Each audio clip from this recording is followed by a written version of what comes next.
Hey guys, welcome to the OCDcollector's channel, where my channel reviews figures from brands such as Hot Toys, SH Figure Arts, Storm Collectibles, Funko Pops, Mascos, you name it. So look forward to the interesting content coming your way, and I hope you guys like the review. Hey guys, today we'll be having a look at the Marvel Legends Venompool BAF, which stands for Build a Figure, which basically means you have to buy the entire wave of this figure set to fully assemble this piece. As you can see, these are the figures that you have to buy in order to get the parts. If you notice, I think I have one missing, which I've already sold. It was the Venom figure, if I'm not mistaken. I've never really pulled the trigger on any Marvel Legend waves except for this one, just because. Oh, look at that!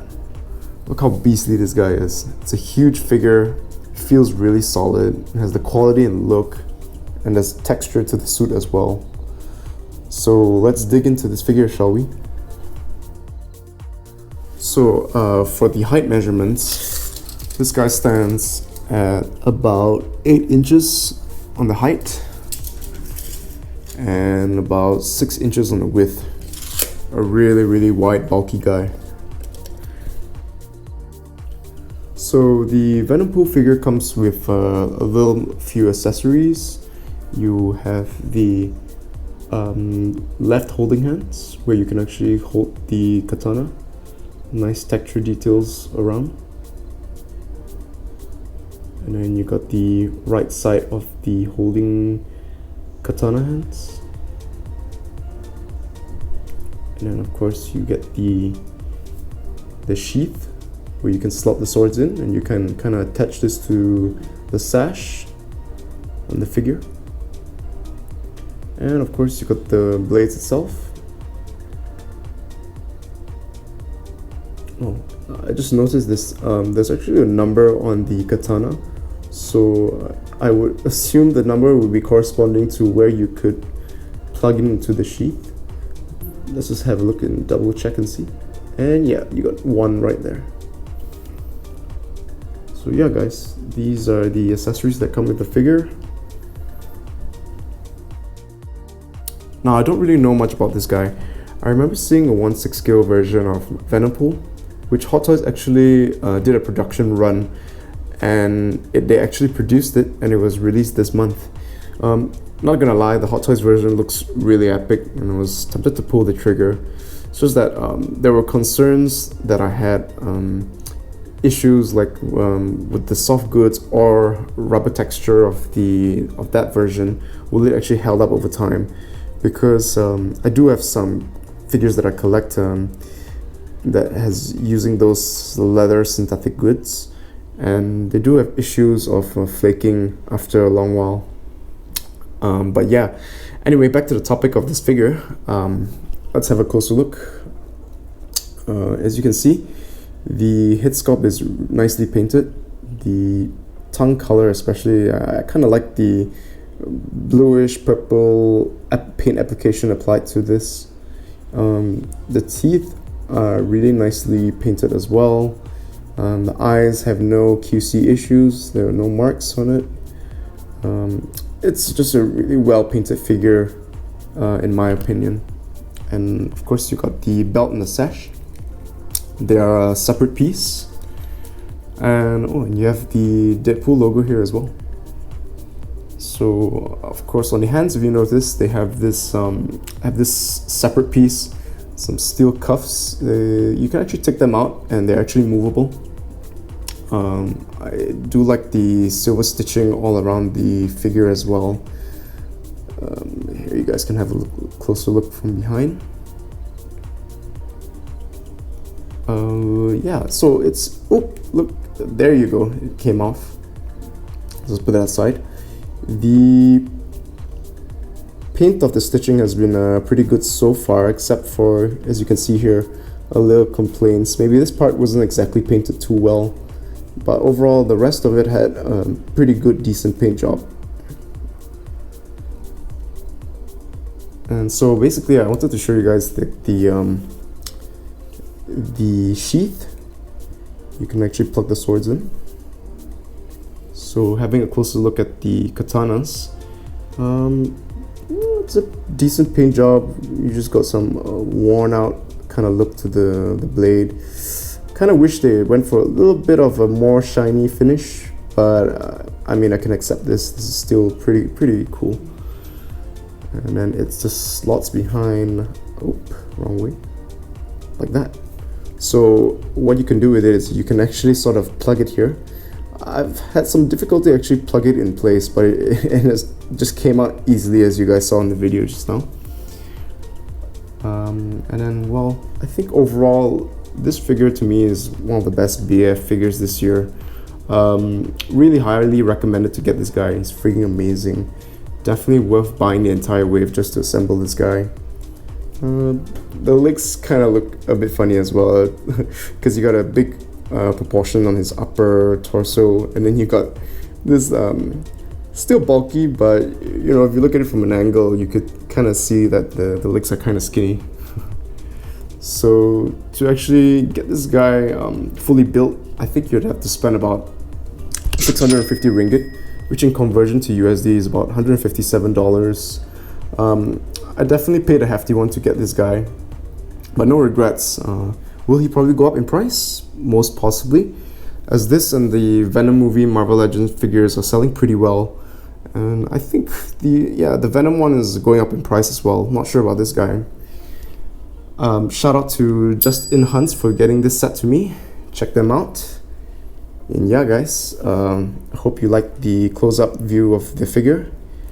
And let's move on. So for articulation, let's start with the head. You could move it side to side, and then you could look up that much, and you can look down decently as well. The head does rotate 360, and you got the sash, which is a separate piece. It's loose, and I kind of like that because I think you will get more articulation out of that. And then of course you got the arms. They swing around and they go up that much. I feel like I could push more, but because I don't want to scrape any of the paint jobs, I think I'll just remain as it is. And the hands, they go up to 45 degrees. And the hand, I would say there is you can actually hinge it up and down, but because of the cuffs, you can't really do much. It's limited unless you take it out. And then of course you got the upper torso. Ooh, I can hear that snap. It crunches forward, and then it could crunch. Yeah, you can crunch that much back, which is not too much. And it does have a snap in there.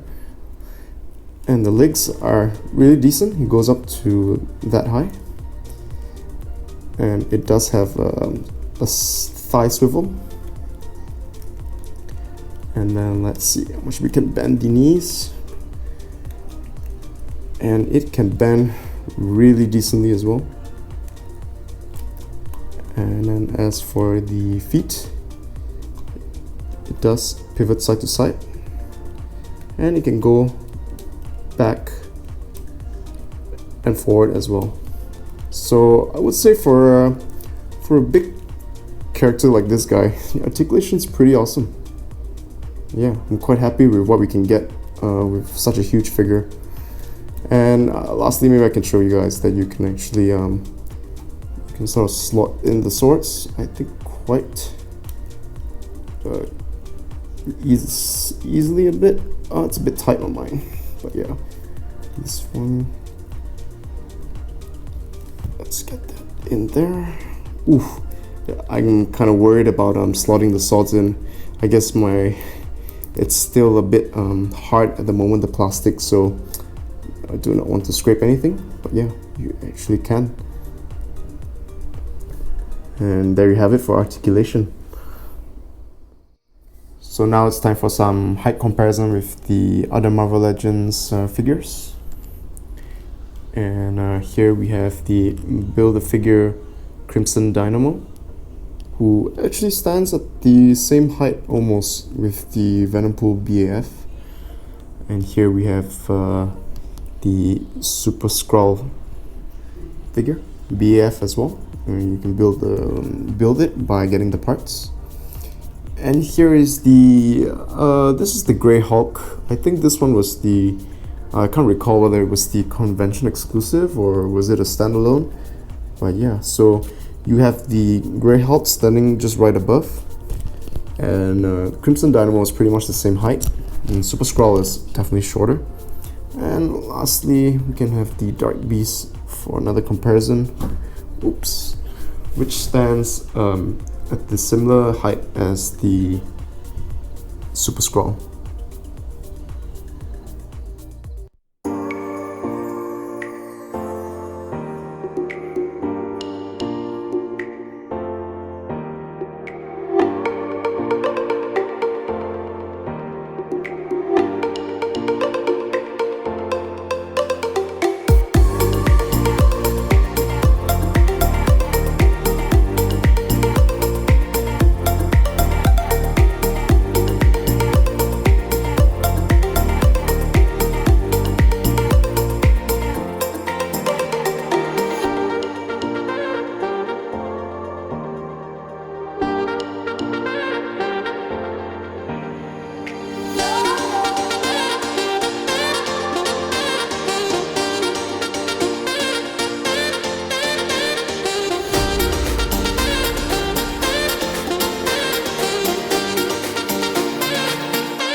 Alright guys, that brings me to the end of the review.